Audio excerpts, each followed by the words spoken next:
them into, like you are commercializing them. You can deploy them into a very big stretch of land. We have abundant land in Bono East. Okay, there shouldn't be a problem of getting about 50 square meters of land and develop a block farming for the youth. This is one thing that I want to approach it. The other is also through the 1D1F, so that they can also provide and work under full capacity. Okay, we are also going to open up our tourist potentials. Okay, I intend to create a special purpose vehicle. Okay, that will be empowered to provide commercialization, to work towards economic development of the region. You know, as regional coordinating council, you don't have that kind of revenue to do that, and neither do you have that mandate to do that. But I hope and I believe that with a special purpose vehicle, you'll be able to unearth most of the potential that the region has, and then bring development, create more jobs for the youth. We have the Ministry of Youth and Sports have youth leadership programs or leadership institutes. I intend to work with the Minister for Youth and Sports to attract most of these youth centers, you know, so that we can train artisans, we can train and get people, you know, well skilled in that. Techiman, the regional capital, is a commercial center. Looking at the size of the market there, it's a commercial center with a lot of vehicular movement, creating traffic congestion in the business center of the city. And you know the impact of traffic congestion on the economic life of the people. How do you propose to deal with that situation? Thank you, Mr. Chairman. One thing we can do is to create a ring road around the town of the Techiman, so that you will not pass through the town if you are going to Tamari or you are going to Nkransa or Nchiwosunyani. You have a place to interface with it. Thank you, Mr. Chairman. So is that an ironclad assurance that you are going to provide a ring road to ease traffic congestion in the Techiman city? Mr. Chairman, I will work with the Ministry of Highways, Urban Roads, and my MPs for us to do this, to get it actualized. Is it an assurance? Honorable Minister Designate, start identifying the area and protect the land so that people don't encroach the space that can be. That's my suggestion. Yes, Honorable, so you have the last word. Thank you very much, Mr. Chair. I have just one. Oh. Only one. Yeah, only one. I just want to find out. I realized that reading about Bono East, I realized that there were a lot of tourist potentials, tourism potential in Bono East.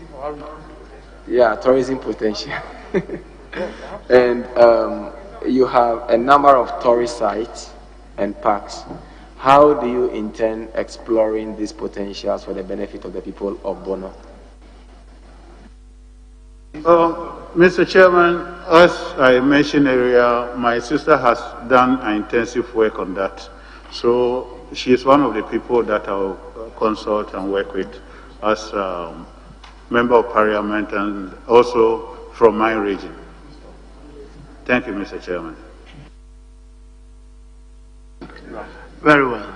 Yes, Honorable Majority Deputy Leader. Chairman, I have no questions for the nominee. I've known him. He has what it takes to head the region. I wish him well. Yes, Honorable, you have had so many already. You're exhausted. Chairman, just to get the nominees' take, I appreciate that he was in Tamale Secondary School and therefore an old boy. And Gyan has manifested some competence in the IT. I'm just not satisfied with his response to COVID and public sector reforms situated within e-Ghana, e-judiciary, e-parliament, e-public service. School children are struggling today, those who are not privileged to have Zoom in their homes. How does your IT knowledge provide you with some leadership in responding to COVID using IT technologies for the good of Ghana? Thank you, Chair. Thank you, Mr. Chairman. We undertook some initiatives at the Ghana Indian Kofi Annan Center. During the time of COVID, when most institutions were closing down, that was a time that we were getting a lot of revenue and we were getting a lot of admissions.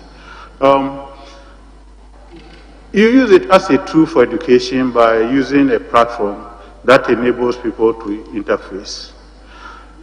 We also have softwares that have been developed. Currently, they are indigenous software which doesn't cost that much money, which people, underprivileged people, underserved communities will be able to utilize. Okay, we call Nyansapa operating system at the Kofi Annan Center. In addition to that, we have e-judiciary, as you rightfully mentioned. So all these tools are available, and more tools are coming. And I think that the Ministry of Communications and Digitization is doing a lot of work in this area. Chairman, my final is just to get the mindset of the nominee. The Kofi Annan Center of Excellence, it been upgraded to an IT university to train young people in IT competences, both hardware and software, or there was some thinking that it be merged with the technical, the Ghana Telecom University. What, in your view, should be the future of that institution? Thank you, Chair. Thank you, Mr. Chairman. Mr. Chairman, ICT is growing in such a rare, fast environment that it doesn't give the room for a tertiary education. You know, to be at the cutting edge of technology, you need a center of excellence. A center of excellence is a center that champions a particular aspect. If you take a tertiary institution, for example, before a course or a program is adopted, it goes through a very lengthy process. By the time, if you look at the ICT, by the time it goes through this process, the program or the product even had become obsolete. So the Kofi Annan Center of Excellence was created to be a center that will change rapidly with technology. So if you come to the Ghana Indian Kofi Annan Center, almost every 3 months we change our curriculum. We look at the trend of technology, where technology is going. And so it was established to bridge the gap between the academia and the industry. So when you get to the university and you are done, you have the theories, you have the hands-on, and the tools or the products changes, you come there for a short period, 2 or 3 months. Okay, so I think that Kofi Annan Center merging with a tertiary university may not be a very good idea because it will not give us the strength that we need in digitization. Besides, it's also built to work to give us, to develop initiatives for us, okay, which has been taken seriously within the few couple of years. Chairman, my conclusion is more of a comment, even though you are free to respond to it. I stop at Kintampo every other time to buy mangoes and some other fruits. Now, what you should know is that mango, even the pulp, has some use for industry. I know that government has some plans. You've responded to it, 1D, 1F. Yes. I cannot understand why a banana processing industry, a mango processing factory, if there's any best location for it in Ghana, I'll give it to Kintampo, given the quantities that come out of it. Now, if you know Blue Skies, a retired army officer from the British Army, was doing very well in Nsawam in that industry. So if you do become a minister, can you give hope to mango farmers in Kintampo and other areas from Jema going? Thank you, Chairman. Thank you, Mr. Chairman. I'll take that into serious consideration. Okay. I have no question for you. I schooled at Wenchi and I did my national service at Nkranza District Assembly. So I'm very much a part of Bono East, or is it Bono and Bono East somehow. I would wish to see a lot more expansion in the facilities in Techimang in particular. There's so much potential.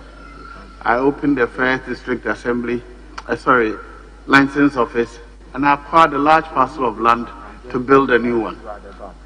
We should be finishing if we're not done yet. So I want to see a lot more facilities for Techiman and the communities around Techiman. I wish you well. Right? But for now, you're discharged. You hear from us. Thank you, Mr. Chairman. I'm most grateful. You're discharged. Thank you. Colleagues, thank you. We will have to quickly vacate the room, the chamber, for plenary business. Tomorrow, 9 a.m. 9:30, we can't do 9, Chairman. 9:30. Mr. Chairman, tomorrow we are still meeting at 9. 9. Very well.